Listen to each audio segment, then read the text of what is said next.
এমন দৃশ্যগুলা দেখতে ভালোই লাগে।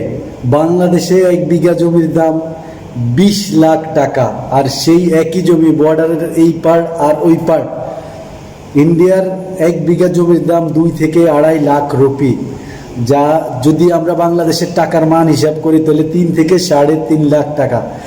আর বাংলাদেশে 1 বিঘা জমি কিনতে যেই টাকা লাগে সেই টাকায় ইন্ডিয়ায় কিনা যাবে 6 থেকে 7 বিঘা জমি। এটা হচ্ছে আমাদের বাংলাদেশ, ওইটা হচ্ছে ইন্ডিয়া। তো আমার কাকু বাংলাদেশের কাকু, আমাদের 1 বিঘা জমির দাম কত? 20 লাখ। এখন হচ্ছে 20 লাখ হচ্ছে আমাদের বাংলাদেশের এই জমি, আর ইন্ডিয়ান 1 বিঘা জমির দাম কত? এদের মনে হয় 2 লাখ 2.5 লাখ। 2 লাখ 2.5 লাখ টাকা। একবার ভাবেন তাহলে, তো ভিডিওটা আপনারা দেখলে বুঝতে পারবেন। আপনি 20 লাখ টাকা দিয়ে ভারতে 10 বিঘা জমি কিনা যাবে। 10 চাচা বিঘা জমি কিনতে বলতে পারবেন এরকম গিয়ে মনে চাষাবাদ। করেন না যে একটু কেমন জানি মনের ভিতরে একটা খুশি খুশি ভাব ছিল। তো যাই হোক, ভিডিওটা সবাই শেয়ার করবেন। সবাইকে অসংখ্য ধন্যবাদ ভিডিওটা দেখার জন্য। ভিডিওটা শেয়ার করে দিবেন, ভালো লাগবে। ধন্যবাদ। আসসালামু আলাইকুম।